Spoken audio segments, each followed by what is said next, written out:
Derivatives trading involves substantial risk of loss and is not suitable for all investors. Past performance is not necessarily indicative of future results. So stressful when the world's on fire. Good God. I can't look at this, guys. Like, my strategy is you buy it and you hope that you got a good spot. Yeah, but we all think you're crazy. You don't fight this. No way. The markets are freaking out and you don't think that anything is wrong? Come back tomorrow and I'll lose it all.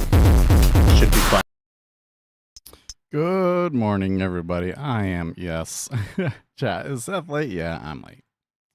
When I woke up today, I was like, oh, this is going to be one of those days, isn't it? Anyways, no matter. Let's come to the charts and see what the damage is. We are seeing some strange bid here in the treasuries. Oh my, look at that. Really kind of retracing that down move that we had on the first, huh? Look at that. S&P is selling off again. So are we finally getting like a real flight to safety? Because I kind of think that the only way that this can end is in a flight to safety to treasuries. We'll see. Oil. Okay, so in oil, we heard that like the U.S.-Iran meeting planned for tomorrow was like they canceled it, but apparently now it's back on. So I don't know. Oil is at the moment going down though. Gold and silver. So silver took another hit. Yeah. Oh, actually, that was pretty ugly. It gained 10%, and now they've lost it again. 10%. See if they go lower. Kappa. Okay. Japanese yen. Oh, is also seeing a bid. The dollar doesn't seem too bothered, but it is going down. And Bitcoin. Oh, that is ugly. They really, wait, we need a bigger chart in Bitcoin. Ooh. Okay, so there's this super, oh, that's interesting that I have a line drawn there. Why do I have a line drawn there? Well, whatever. What is that line? 62? It's within sight. They are definitely, man. I don't know. I don't think I've ever seen a pattern like that in Bitcoin. It's kind of interesting. So Epstein created no. Dude, I am honestly a little bit frustrated by what I'm hearing people say off of the like the new emails release or whatever it is, because I'm seeing some people say stuff that just sounds absolutely ridiculous and they're not providing evidence. Like, oh, here is the email that says that they were doing that or that they were doing that. And then I see other people saying things like pointing to an email saying, oh, it means this. And then you read the email and that's not what it was saying at all. Right? And so when it comes to the Epstein, what people are saying about that, it's half the time I don't know what to believe. So did Epstein create Bitcoin? My understanding was that they had a Bitcoin foundation, put it together, and it was just like a complete absolute disaster. And so then they went to MIT and they got further funding from MIT, and Epstein basically was the man behind the curtain organizing all of the fundraising for that.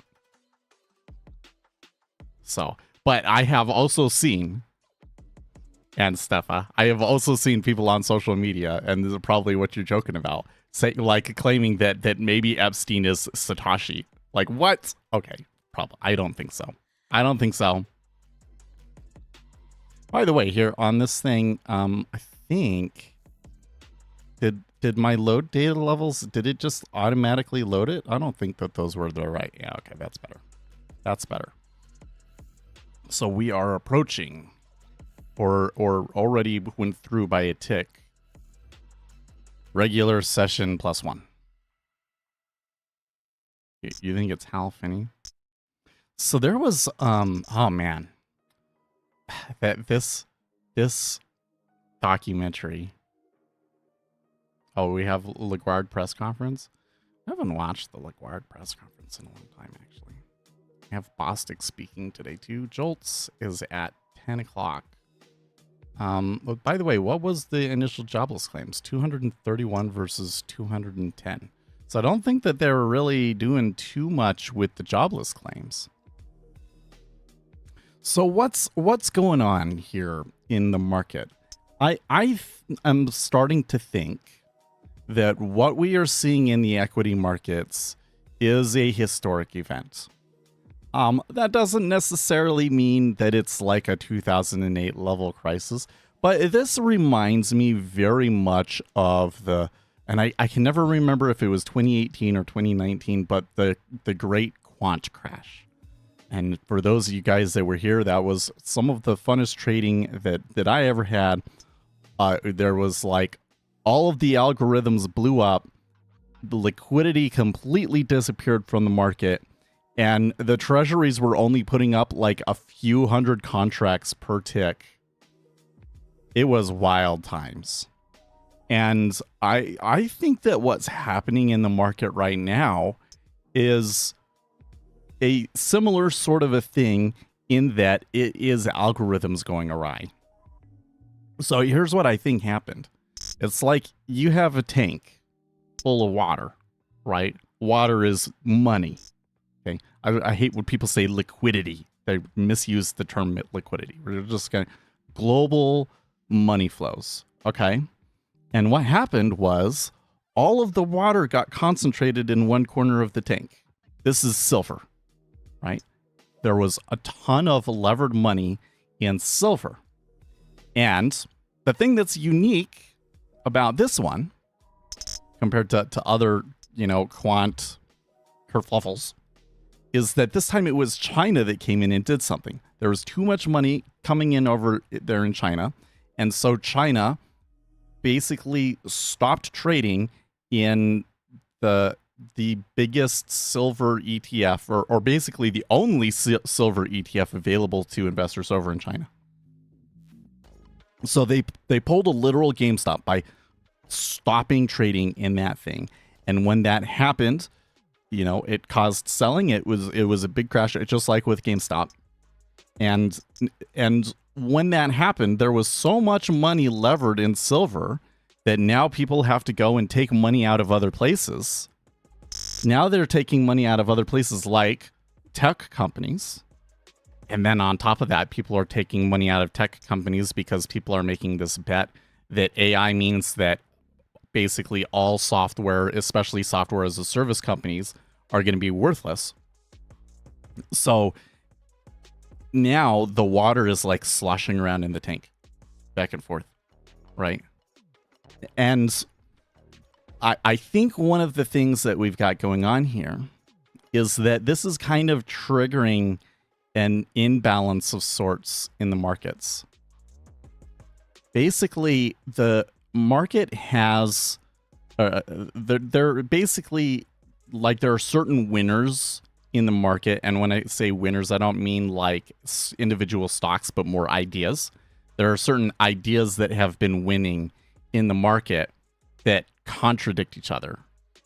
So one idea is that there's going to be currency debasement and that the risk right now is higher inflation.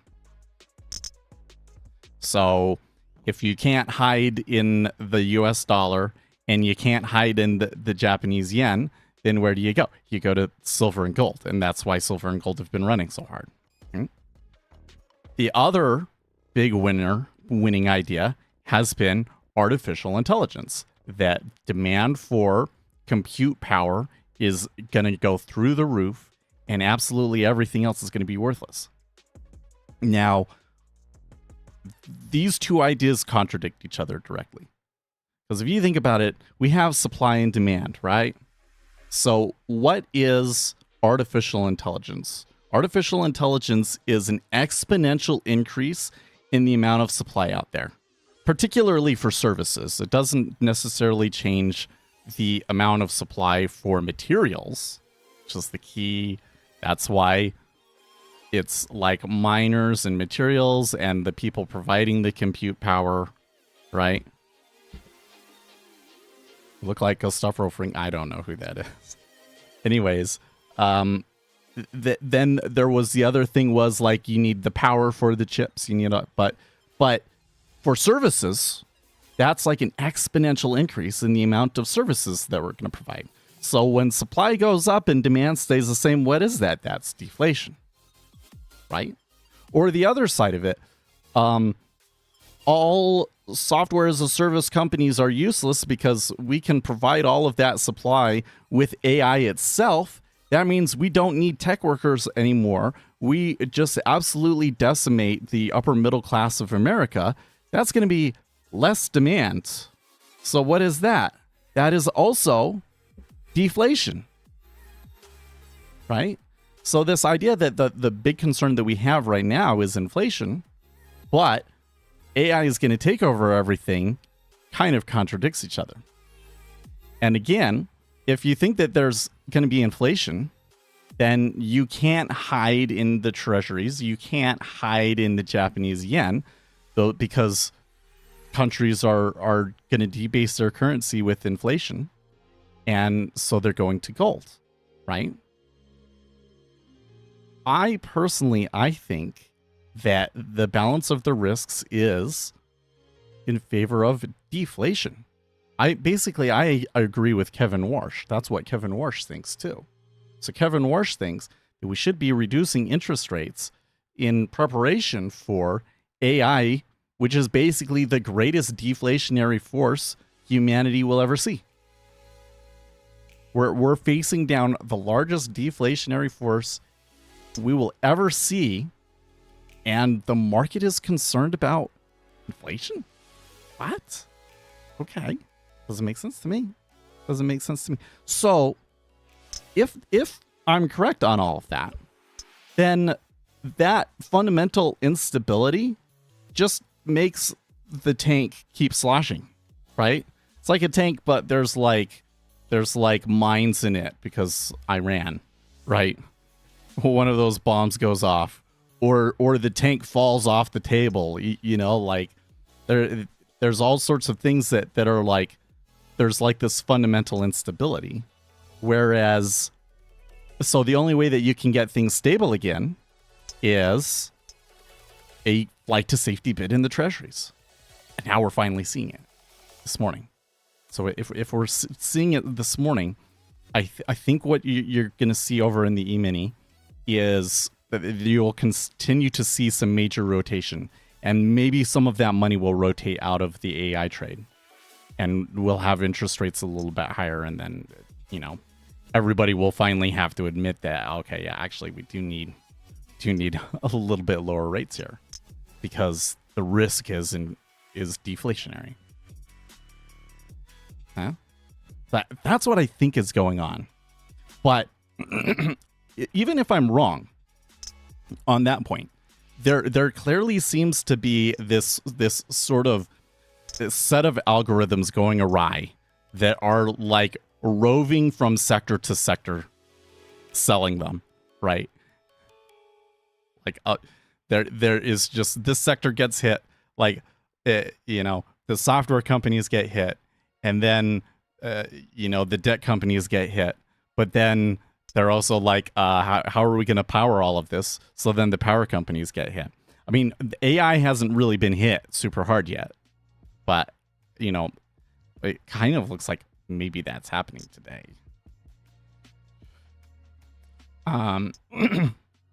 By the way, I think what the Google is down after their earnings, right?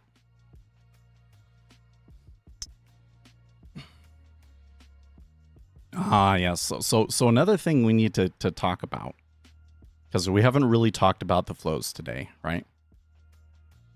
February is like a local minimum for some of the more consistent flows that we see. So we're kind of in the middle of a buyback window. So that's one flow that's really strong, is stock buybacks that kind of supports things.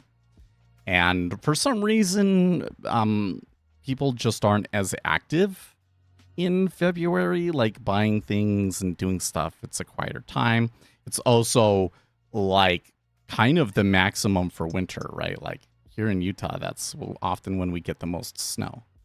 Right? So, and we've had like a crazy snowstorm. Man, the stuff I was hearing about how cold it was in Florida. There's this guy on Instagram saying that it has gotten so cold in Florida that the iguanas are freezing and falling out of the trees. And they were making iguana tacos. What? Which is, I'm kind of like a weirdo because Uzi hasn't said anything about how cold it is. A couple of you guys in Florida, you haven't talked about how cold it is, but it is cold out east.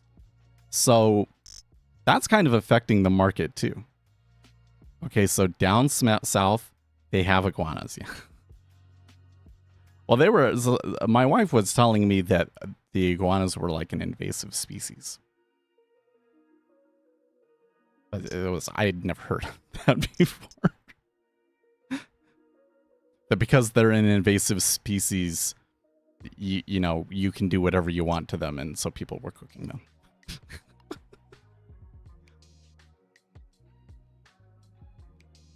There's a lot of talk about why the economy is doing well, but risk assets are failing to rally on that.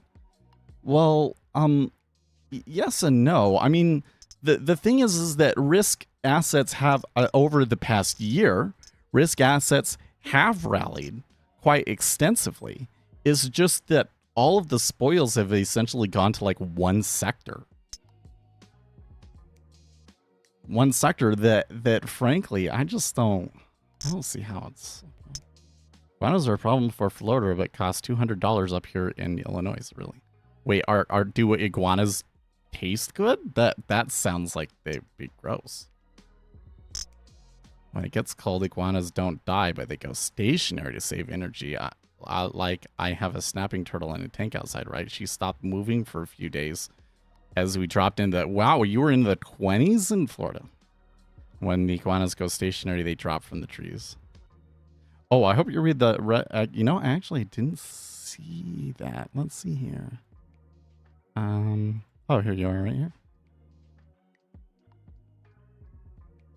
Yeah, I'll read it when I get into work today. How come it's not been accepted? Accept DM. There we go. You have a pet turtle? No, he's mentioned the snapping turtle before. Tampa Bay area got below freezing. Yeah, I mean, that's a big... That's going to have a pretty major economic impact, right? So I think that's another thing that's kind of involved here. Okay. But so it's really cold. You're in a stock buyback window, right? So these algorithms that are running around and selling everything basically have free reign. Like there's nothing to hold them back. Also, we got jolts, and the market has cared a lot about jolts lately, so we'll see what jolts is. Whether the number of openings... Last jolts was really good. Number of openings went up. I haven't really seen a huge change in the market on that, so my guess is that it's probably going to be close to last time and somewhat in line with the estimates. My common snapper is 21 years old, and the alligator snapper... Wow, you've had them a long time.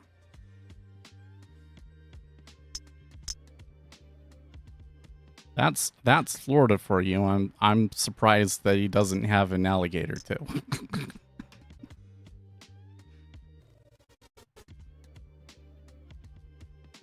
That's some good turtling. Oh, man. Man, so we're coming back pretty solidly.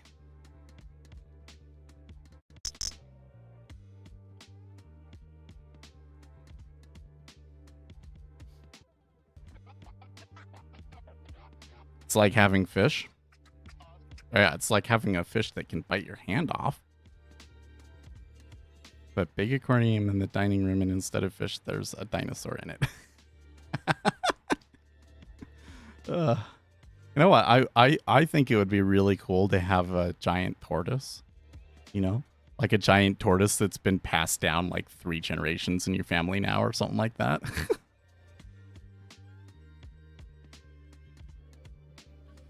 So the treasuries did pull back here, but I didn't really detect a shift in the S&P. Oh yeah, we can see my. I don't think you've ever sent a picture.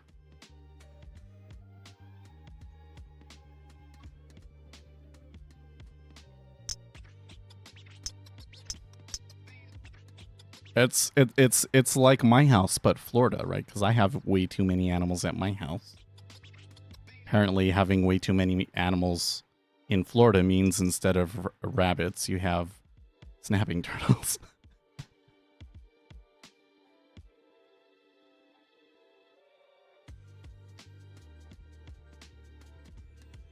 Martin Armstrong warns Europe is desperate for never heard of him. Never heard of him.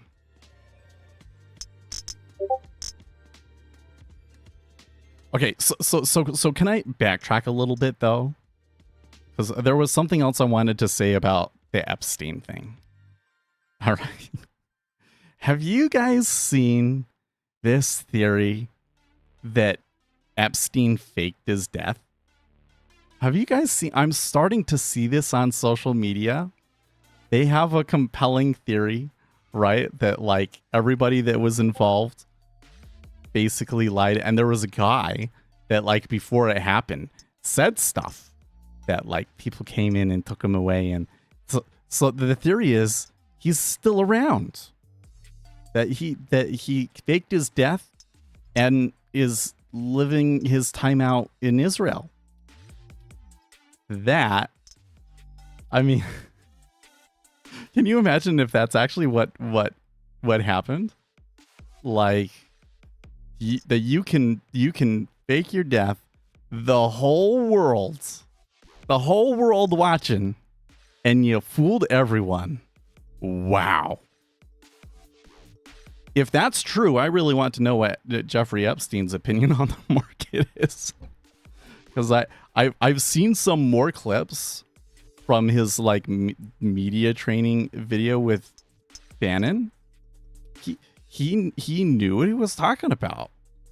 I mean, the thing is, the stuff that I say, I didn't come up with this stuff. I'm just repeating to you what I learned from being in the industry and from like reading all the research and stuff.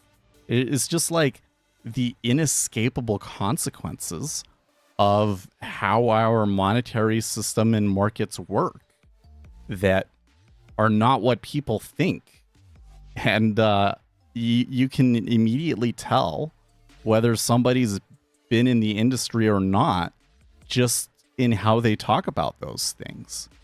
And Epstein very much worked in the industry. It's kind of weird to me because his authority on those subjects seems much larger than like the position that he actually held when he worked in the financial industry. But he's right. Like I was watching one the other day where he was saying like nobody really actually understands the market. Like it's just a miracle. It's a self-organizing thing. We can't really predict it. I mean, there's small predictions that we can make. You can make money from it, but to really accurately forecast where the market is going over the next 3 months to a year is practically impossible.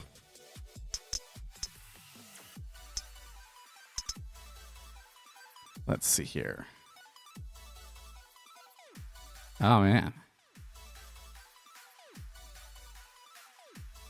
There's the turtle. And that, man, that is a scary boy.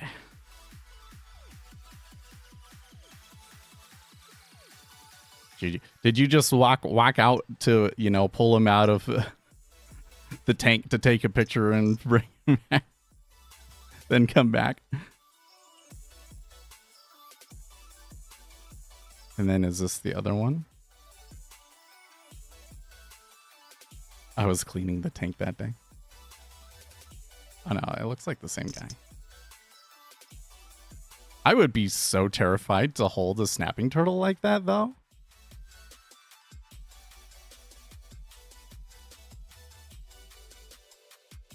I usually don't take him out. That's literally like the 4th time in his life. Oh, okay. See, when you say I have a snapping turtle, I'm sitting there thinking like you know, coming down. It's the end of the day. You've had a hard day working.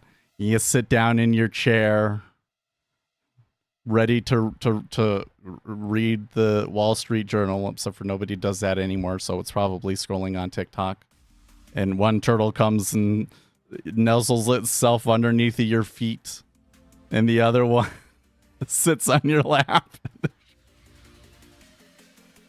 I don't snuggle him yet. Dangerous. And it is a dangerous animal. Man.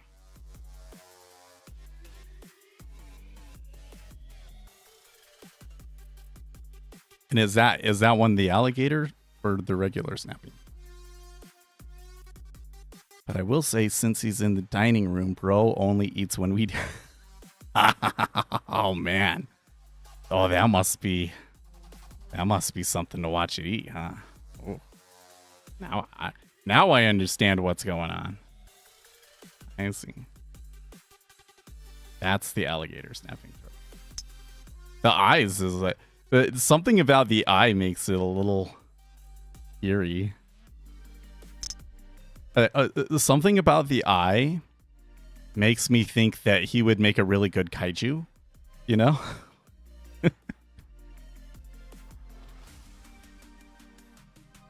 He's a very gentle eater. Oh, okay. That's not that interesting.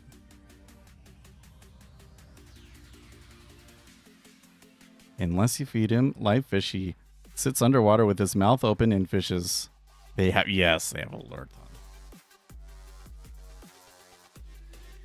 I need to continue monitoring the treasury here. It looks, I haven't seen anything too significant in this area. I am kind of on the lookout for this is going to come back down. I think, you know, I started really late today and I don't feel like I got a very good night's rest. So, it seems like that there could be some good opportunity today, but I don't think that I'm going to be very good. So I'm going to try. I'm going to try here, but I'm not going to make any promises, okay?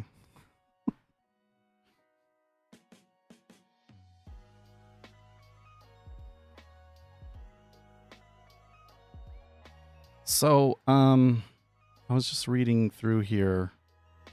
They're saying initial jobless claims spike. Well, it was 231 versus an expected 212. So it was 20K more than expected. But that's just like an average size miss. And then the previous was 209 though. So I wouldn't call that a huge deal, but Zero Hedge's headline on that is initial jobless claims jump as year-to-date job cuts hit the highest since 2009. AI is blamed. Actually need to clean his tank again, but it's been so cold. I don't want to shock him with water change. Yeah. Incoming water would be too cold. Well, so the other thing is that I knew that like a big storm system came in on the east and everything, but I'm surprised that it's stuck around for as long as it has. We're still sitting over here in Utah, man. Like, Because February is February and March is when we get the most snow, and we haven't gotten anything yet. Like, if this really continues, we're gonna be in a tough spot. Probably my lawn is probably going to die again.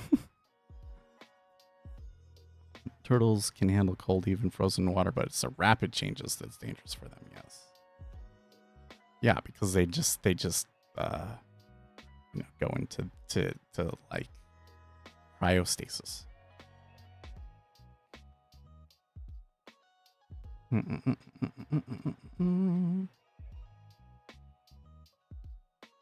So let me read Zero Hedge here a little bit. Continuing claims rose modestly, but less than expected. 1.844 are currently filing for jobless benefits, below the 1.85 expected, but up from the 1.819 prior week. Notably, this is still below the 1.9 million Maginot line that has become a switching level for fear of a weakening labor market. The deep tri-state government was responsible for a large chunk of the rise in continuing claims. However, earlier in the day, the global outplacement and executive coaching firm Challenger, Gray & Christmas reported that U.S.-based employers announced 108,435 job cuts in January, an increase of 118% from the 49,795 cuts announced the same month last year. Wow. So basically double what it was last year. Because remember, I was concerned that after the Christmas season that we would see an increase in layoffs. And it seems to me that we have had an increase in layoffs. It hasn't been so crazy that like it's a big story that people are talking about, but it is a big increase, especially from the previous year. Generally, we see a high number of job cuts in the first quarter, but this is a high total for January. It means most of these plans were set at the end of 2025, signaling employers are less than optimistic about the outlook for 2026, said Andy Challenger, workplace expert and chief revenue officer for Challenger, Gray & Christmas. January's total is the highest for the month since 2009, when 241,000 job cuts were announced. Which is highest monthly total since October 2025. In January, contract loss led all reasons for job cuts. Restructuring was cited for 20,000. Interesting. But that maybe doesn't necessarily mean... So, I've never heard, this is not a report that we analyze a lot. It's not the first time I've heard of it, but it's not one that like we look at every month. I didn't know that we split things out by like what was the reason for the cut. Contract loss. Does that mean that like a company had a contract with somebody else and then that contract got canceled? It does seem to me that companies would probably be doing less contract work because they feel like they can get that stuff from ChatGPT. So maybe the AI is leading to job cuts. Finally, and perhaps putting the nail in the coffin, Challenger reports that last month employers announced 5,000 hiring plans, the lowest total for the month since Challenger began tracking hiring plans in 2009. Are we transitioning from a no hire, no fire to a no hire, some fire labor market? Oh, yeah, you're right. ES is taking another dive below 68.50. Actually, isn't that where things start to get a little hairy? Let's come and check for gamma exposure. I know that was a key point before all of the gamma came off. Yeah. 69.40. So we're well past that. 68.50. There is major gamma exposure. at 68.50.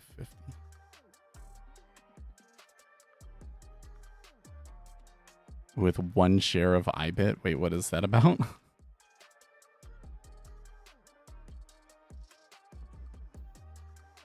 What about Bitcoin? They're faring okay at the moment. Oh, because that's the iShares Bitcoin Trust that Uzi bought. I got you. I do wonder. I mean, this whole move has kind of hit all risk assets, and so Bitcoin has really, really taken it on the nose. If we were to get like a further decline, does Bitcoin continue to fall as well? And because we're below Michael Saylor's price now, right? Like it's getting ugly, and single-handedly bought forth Bitcoin's largest ever draw. Well, I don't think it's the largest ever drawdown, but it's a pretty big. How big of a drawdown is it actually? Let's come over to this chart over here. It is? You measured it? No way. I don't believe you. Okay, let me look here. Retracements. I just put the retracement at the high. And then I come in here and I say, actually, the start Y is 0. There we go. So we are at somewhere around a 40% drawdown. I don't, because Bitcoin has pulled back more than 80% before. So I don't think that's anywhere close to the largest drawdown it's ever had. Maybe if we come back over here, we have to go to a bigger chart so we can use TradingView for that. It's probably a better way to look at it.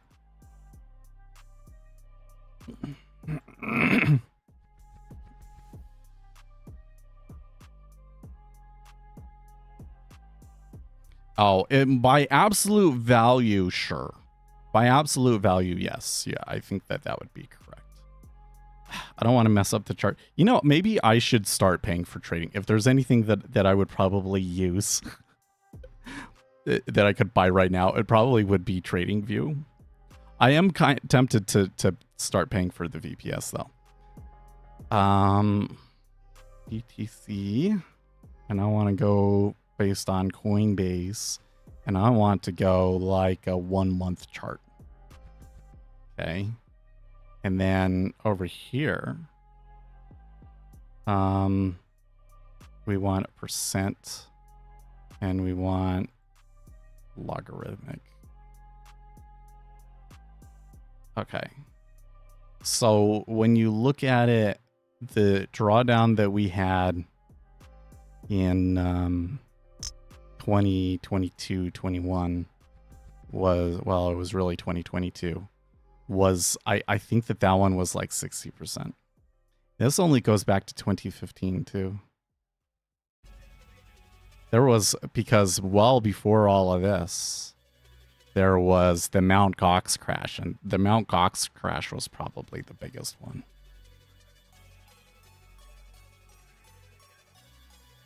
ES is at its second sigma, opening up like before the open is at second sigma down. That's crazy. Where is that sigma thing on bar charts? Good question. I don't know. You know what? The way I'm going to answer that question is just post the link in chat. Wait, Uzi's asking that? I thought you were the one that gave me that. No, it wasn't Uzi. It was price action or one of you other regulars.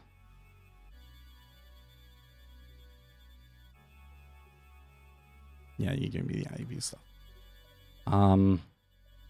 So that said, we've we've crossed through a lot of negative gamma. So 6850 is probably a place they're going to play around with a little bit, right? Like, I wouldn't think when we think about gamma, I think the mistake is, okay, so I'm going to put a stop limit order at 6850, and if we touch it, then I'm going to go short. And I'm going to bet you that if you do that, that you probably lose a lot. Like, your stop is going to get hit at the very least. It really seems like they have to go considerably below that before the market makers start going, okay, I've got to hedge this. But when they go through and the flow comes through, it's quite a reliable flow in terms of its ability to move the market.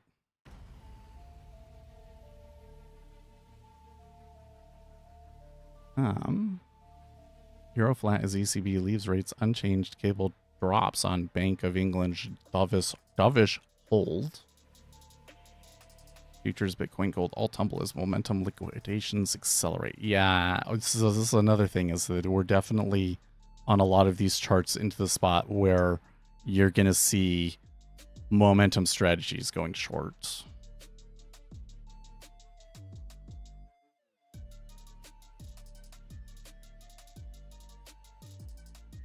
Say hello to 70K. Bitcoin software meltdown is accelerating. You know, I was thinking about this the other day because I'm not convinced that this, like with AI, I'm not convinced that we're going to get to general artificial intelligence, or at least my conception of what general artificial intelligence is. I think that you would need a fundamental innovation in the technology. And when I say fundamental, I mean like a different kind of a model than an LLM that you're combining with the LLM perhaps in order to get to general artificial intelligence. But it sure feels to me like we're getting close to the place where if I give it a coding task, it will carry out the coding task successfully 95% of the time. I'm probably a bad measure because, like, I know what I'm doing, so I'm able to describe to it exactly what it is that it's going to do, right? So I'll say, oh, I want the infrastructure to be this, so I explain the infrastructure and it does it. Versus giving it something much more general and vague because you don't actually know the technical details of it, right? So the market has come to the conclusion that the AI will get to the point where it can do all coding, essentially. And I think that it will, kind of. It will kind of. Because the issue is not, can it become like the perfect coder? Once you have the perfect coder, you have two other issues that you have to contend with. The first is alignment. So, like, you can tell it what you want, but if you're too vague, it might end up doing something that technically fits what you asked for, but it isn't in the end what you actually want, right? You have to give the LLM all of the background information and context needed for it to make the correct decisions on all these teeny tiny little things. And especially when you're talking about a big piece of software, like a trading platform, okay? There is in every little bit of coding a trading platform or in coding a trading indicator, there are little decisions that are made, like thousands of little decisions. And how you sort out and deal with those little decisions is kind of what makes the thing art, essentially. Or makes it a craft, if we could put it that way. Okay. You know, just like in woodworking, when you're doing woodworking, there's every little thing that you do to the piece of wood is a little decision, and it's literally millions of decisions, right? So how do you get the LLM to make those correct decisions without it like literally knowing everything about your life and your situation for it to have the correct context, right? So that's the first issue. Now, that issue is not necessarily an insurmountable one, because you could make LLMs that like ask the right questions, knows which decisions could potentially matter to the user, and ask them on those decisions. They already have LLMs kind of trying to do that, but although the questions that it asks are usually kind of dumb, I think, right? But there is an alignment issue there. So on the first one, that kind of says to me, there probably is a lot of software as a service offerings out there that will get decimated. That what they're doing is straightforward enough that they can just make it with an LLM and people can replace it. So there are some services that are screwed, but there are other ones where what they are doing is sophisticated enough, or you know, there's enough decisions in there in that package that you might be able to make a competing service using on your own with an LLM, but it's not going to make as good of decisions, and it's not going to be as good of a product as the SaaS, right? So that's only going to apply for things that are have a certain amount of sophistication and are important enough to other businesses to continue using them.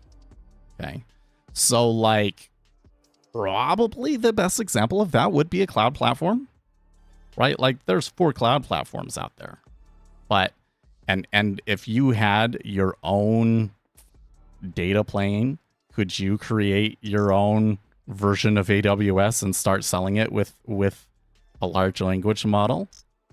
Maybe, but it wouldn't be as good as AWS, right? So not all software is going to go away, but some are going to get hit. The other one, though, and this is the one that I think is the most insurmountable, is that it really comes down to the data, right? There are some things that you have to do where you have to perform set operations on data. And large language models themselves don't do that, right? A large language model can take a data set, and if it tries to process the data set directly using the large language model, it hallucinates data and it does things that like you just can't use that reliably, right?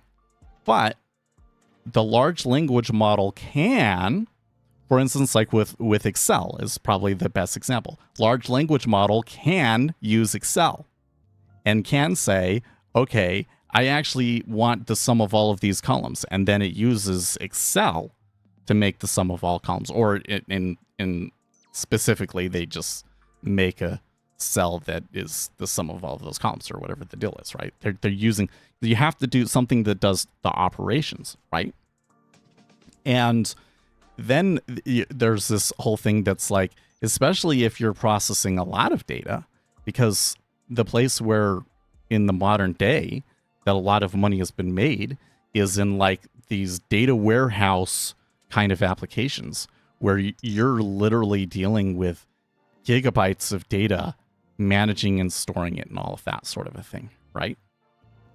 So I think that companies that are directly dealing with the data are ones that will also survive.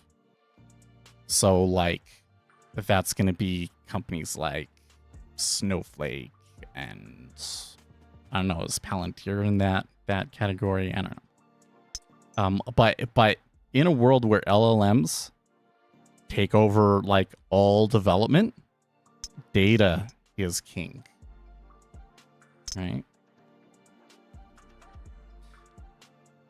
That says to me that this idea that because AI takes off, that the entire software industry is screwed, I think it's wrong. I think that they're going to be proven wrong on that. I think that there's going to be even more jobs in, let's call it tech, than there were before.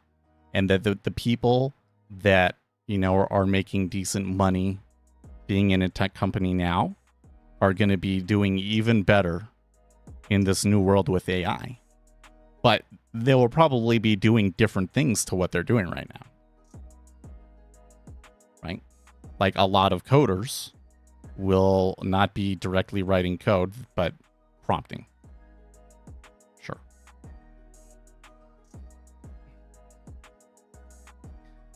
The question is just, how long does it take for the market to come to that conclusion as well? Right?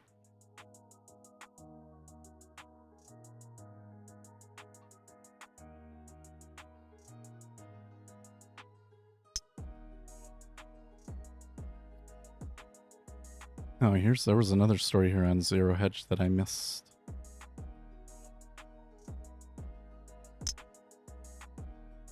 Thinking about bottom fishing in software. That's the other thing is I do think, oh, they got the picture. This is the picture. This is software versus semis and equipment. It's 11% spread. And it's just been, software has just been pummeled since 2024. And then, especially in 2026, semis have just gone parabolic. Probably in part because of some of the initiatives that the U.S. administration are doing, but huge gap. I think at some point it makes sense to bottom fish in software, but picking the right ones is going to be the hard part, right? Because probably there are some software companies that are just going to go kaput. Let's see here. Traders explain why momentum suddenly blew up and what's next. Ever since mid-2022, they ruled markets with an iron fist and a sharp ratio that would make Bernie Madoff and Warren Buffett blush.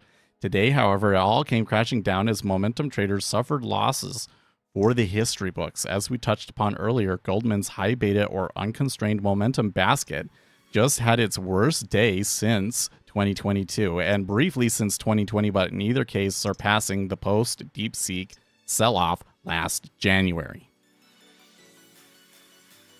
While yesterday's drawdown was driven by capitulation of software stocks amid fears of AI disruption, today's weakness was more concentrated in factors and positioning, leaving headline index moves looking deceptively cordial relative to the magnitude of what unfolded underneath.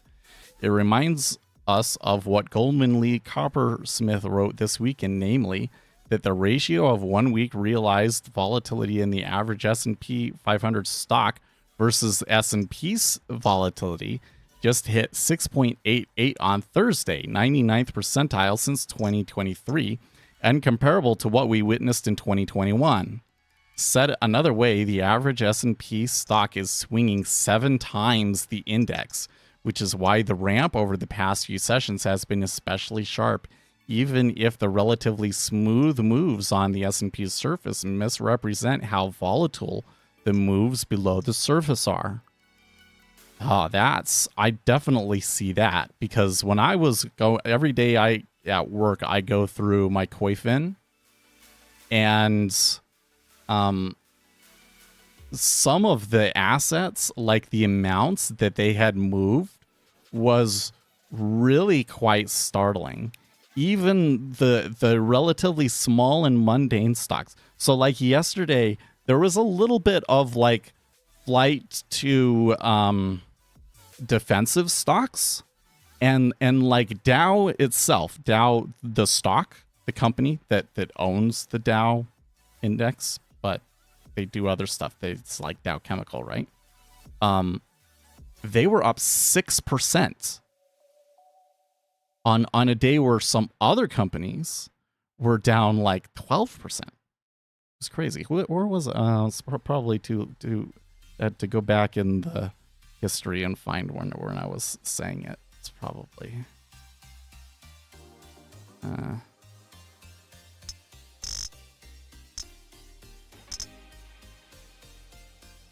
this is, anyways.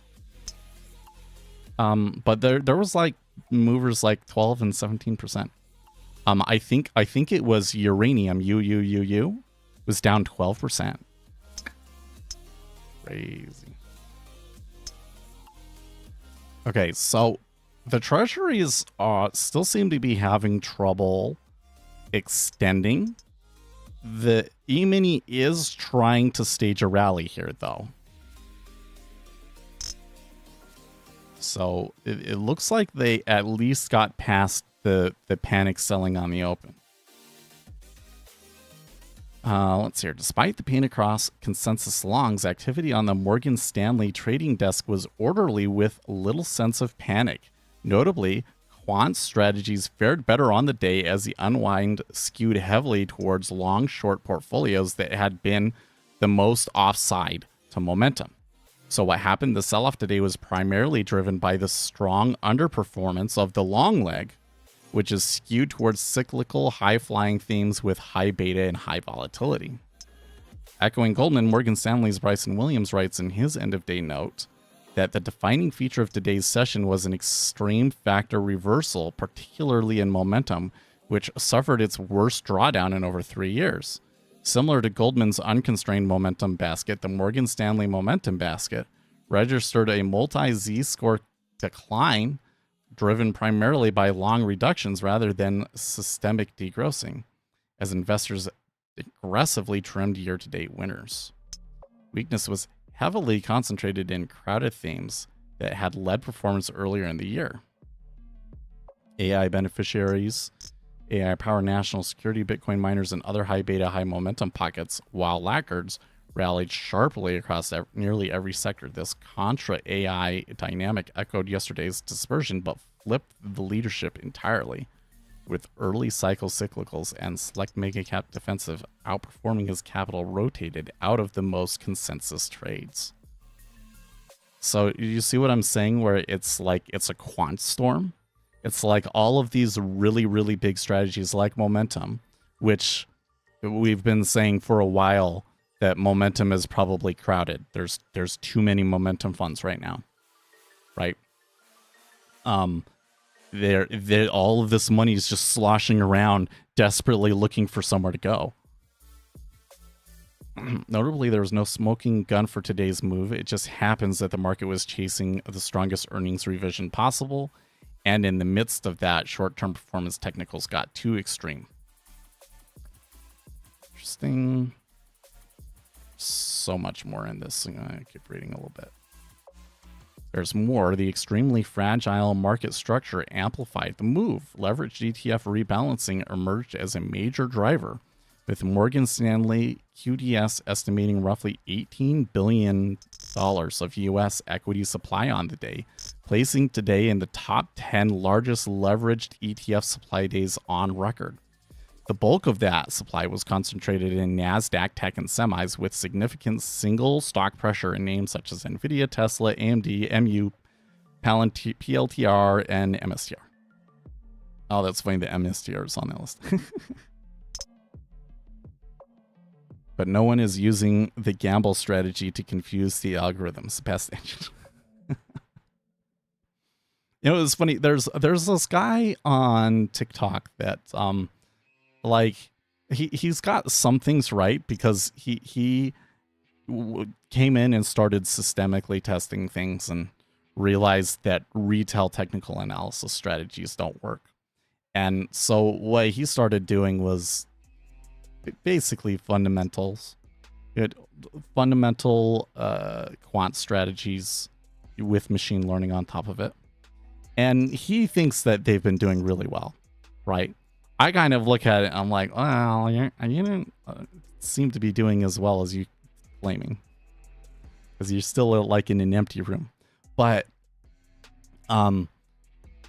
it's the whole thing that's like, well, we have this dichotomy, technicals and fundamentals, right?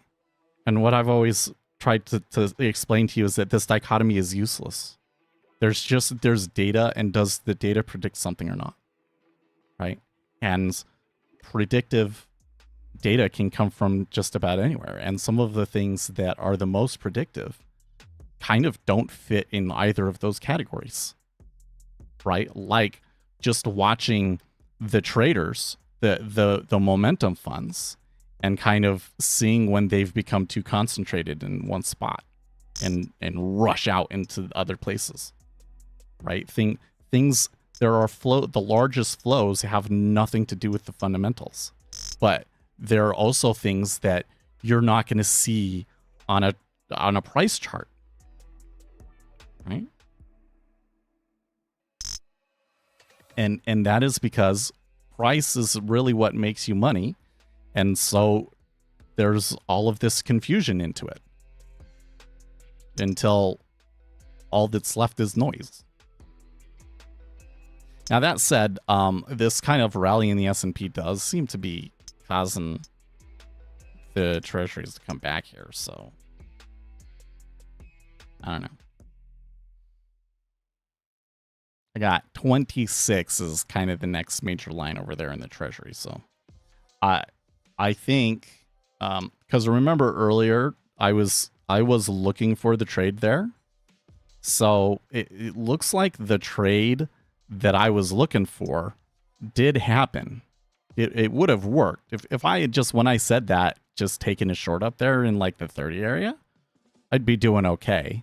Granted, volatility in treasuries is still so small that even a big move like that is not very much. But one, I said I probably not going to do anything because I don't feel my best today. But when I come in and I look at like my charts and everything, I mean, yeah, we're down, but only by like 1,000 contracts. Only by like 1,000 contracts. Oh, no, wait, I got it wrong. 20,000 contracts. I don't know if I would have seen that, right? Because we were here in this area and then it broke. So it's only just now that I'm kind of starting to see the amount of change in cumulative delta that like really is showing up on my radar. So I think that even if I did trade it and I was doing my best, I think I would have missed this trade. Was there a change in the yield curve? No. Was there a change in the Japanese yen? Yes, there was. The yen came down. Actually, the yen came down first. Considerably. So maybe we could have taken it short based on the yen. What made today particularly challenging was the disconnect between indices and internals. At points during the session, nearly 3/4 of stocks were outperforming the S&P 500, an extreme reading historically, even as the index itself traded lower, underscoring just how narrow the pain had become. So it is the Magnificent Seven falling apart and the money distributing to the rest of the index.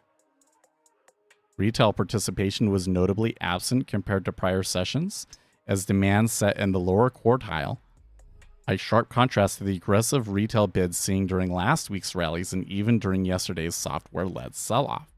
Institutional supply, meanwhile, was steady but not extreme in percentile terms, reinforcing the view that this was a position unwind rather than forced liquidation. Yeah. Well, I think that it kind of is forced in a way. It's not like forced liquidation, we've lost too much, and so now we have to sell other stuff to make the money up and raise cash and that sort of a thing. But I think it's forced, like all of the systematic quant strategies are getting triggered right now. And it's the quants that are moving and pushing volume right now.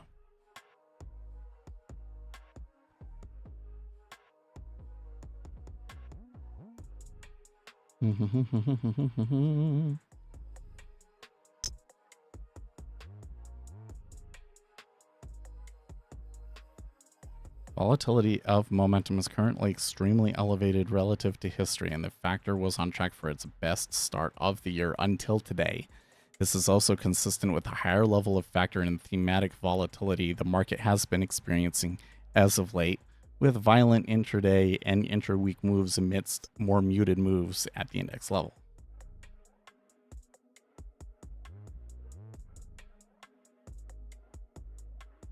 What's next? Here, Goldman observes that on days like DeepSeek Monday, following COVID vaccines, or other high sigma days, there was a more fundamental shift in the story for the winners and losers. In comparison, today feels more like a consequence of elevated vols, stretched technicals, and higher thematic dispersion, with no changes in expectations for some of the higher flying themes. Yeah, exactly. There hasn't really been a major change in fundamentals, although there was some earnings that were bad, right? As such, the bank's traders conclude that historically momentum dips like today are good buying opportunities in the medium term. However, aside from a few moments yesterday and today, we have not seen major signs of panic or capitulation. And given the very strong run for the factor and elevated positioning, short-term hedging still makes sense. Yeah, because the issue is there's not like a crisis happening yet, right? Bitcoin could create a crisis. Where it's sitting right now could create a crisis. Can you believe, man? If Jerome Powell's Federal Reserve was forced to step in and do something in the markets just before Powell is set to leave, oh man, that would fuel conspiracy theories for 1,000 years. That would feel that we could just run. I could start a whole nother stream and make a living just spouting conspiracy theories about Jerome Powell coming in and doing stuff just before the new Fed chairman's supposed to come in. Okay, but we're not to that point yet. I don't think it's gonna. I think that it's probably going to calm down. Like we're seeing the markets move into the treasuries now, I think is a good sign. And I don't even think that it necessarily has to stay significantly up either. Like the move that we got today, if we were just stay above the regular open, it would probably be fine. Things could calm down. But there's that risk that like something breaks. In conclusion, Morgan Stanley's Bryson Williams says that everyone is asking why the selling. Williams doesn't buy the AMD narrative. Results were actually very good. Maybe it's just a VAR shock, he wonders, which has forced some degrossing of longs. Similar to Goldman, the MS trader notes that this is usually a good opportunity to buy, but he would caution against that and thinks there is risk to the downside on Momo and crowded longs, even if we get a short-term bounce tomorrow. Tomorrow being today, right? Well, it was posted really early. So I think that when they wrote that, they were talking about today. But not entirely clear to me. How's the E-mini doing now? They definitely recovered that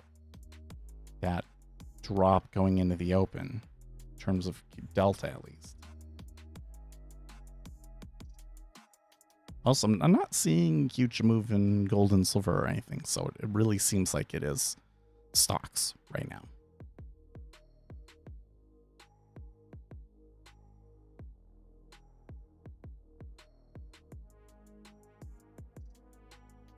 Nancy Mace demands subpoena for Bill Gates as Epstein news tightens around globalist elite. Do you guys think that Bill Gates could be prosecuted for something? I don't know. I kind of wonder, like we knew that Bill was involved in doing stuff, and I guess now we kind of know that basically it was that he caught an STD, but I don't know if I see anything in there that's like new that somehow leads to criminal prosecutions. And this is gonna be the thing probably for a while. Is me, the internet's gonna keep talking about apps like once it becomes a story like this, like on social media, and sure enough, I come over to Reddit, the first story I see with the recent Epstein revelations about Bitcoin and his involvement. This tweet from the founder of Doge hits home hard. Block sell. After years of studying, I believe that cryptocurrency is inherently right-wing hyper-capitalistic technology built primarily to amplify the wealth of its proponents through a combination of tax avoidance, diminished regulatory oversight, and artificially enforced scarcity. Yeah.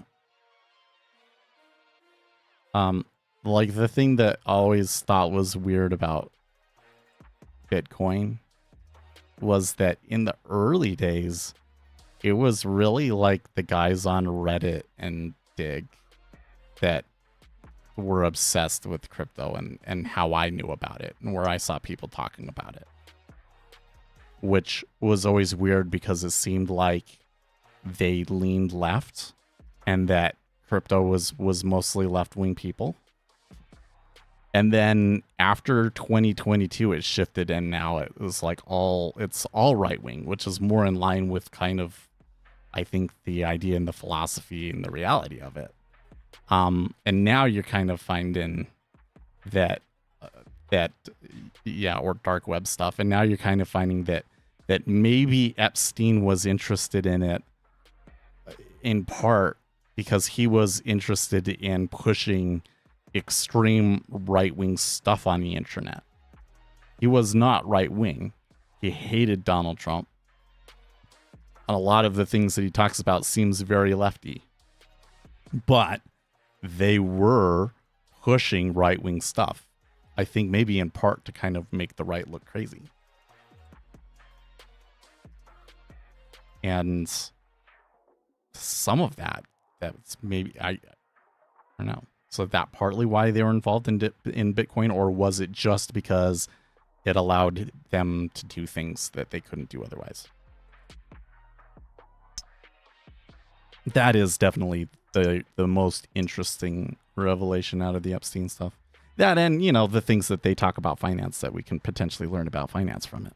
But I need to get pass it all into an LLM and then make a video like what we learn about financial markets from the Epstein files.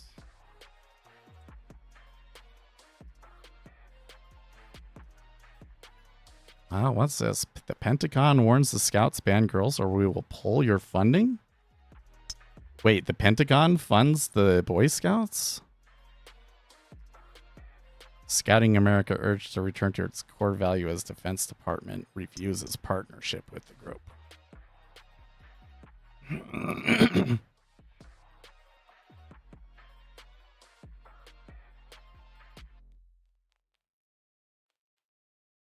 Now it's on the Telegraph, it's paywalled.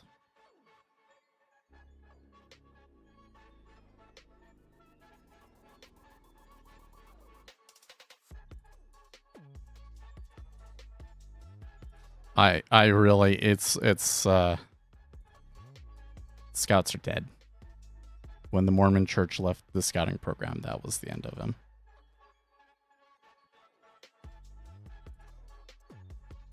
But that's weird that the Pentagon is saying stuff like that.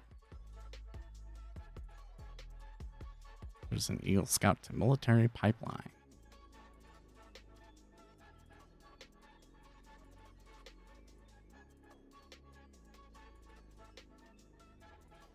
It's weird they do this when the Scouts had a molestation problem. Funny you should bring that up because many groups that serve children now look to the Boy Scouts of America for advice on how to keep youth protected. What happened back then can't happen anymore. It's true. Well, I wouldn't say that it can't happen anymore, but they definitely changed a lot of things, didn't they?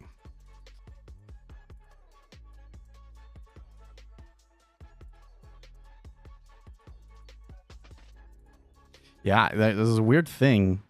I don't know if you guys care about this kind of stuff at all, but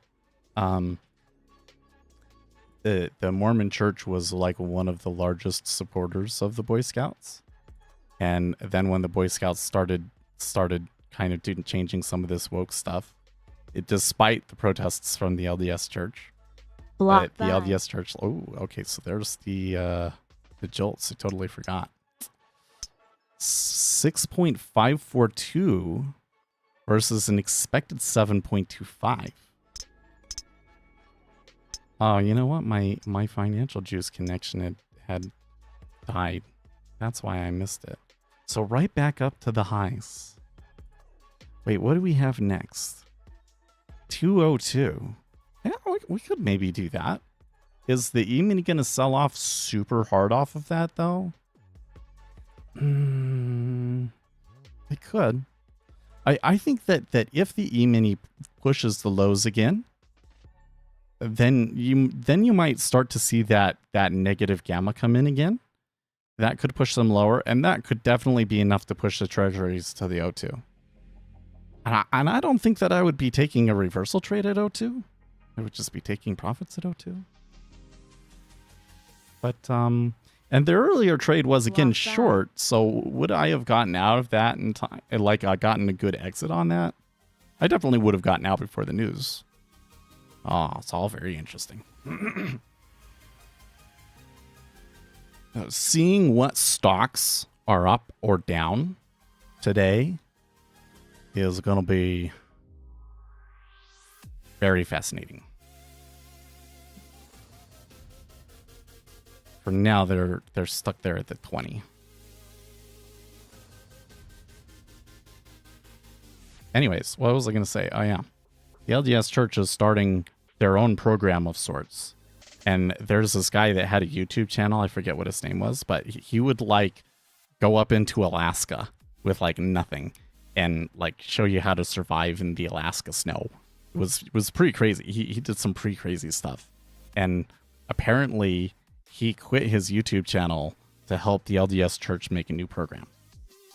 And I don't know if it's going to be like a program that's like geared towards everyone or what's going to happen there, but it's weird. And then there's this other organization that's that tried to replace the Boy Scouts, but like they're kind of anti-Mormons, so like weird shit going on over there with that. Doesn't really matter financial markets, but it's an interesting legal and cultural thing.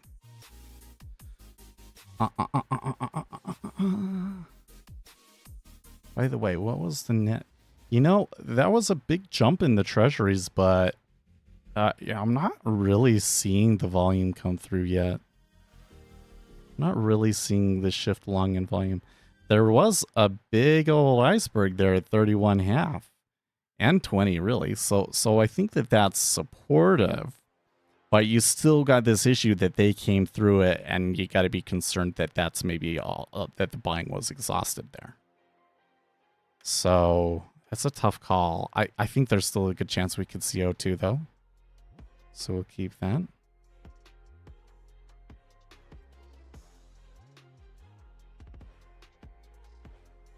Well, guys, it's once again, I would like to stick around. So I really think what's going on in the equity market is historic. But probably another week of this and it'll all blow over and we'll be like, how wasn't that the greatest buying opportunity ever? Maybe I should be looking today, deciding what I want to buy, huh? I don't know. Probably the things that I really want are probably still up. All right, guys. I got to get going. I'll see you tomorrow. Stay excellent.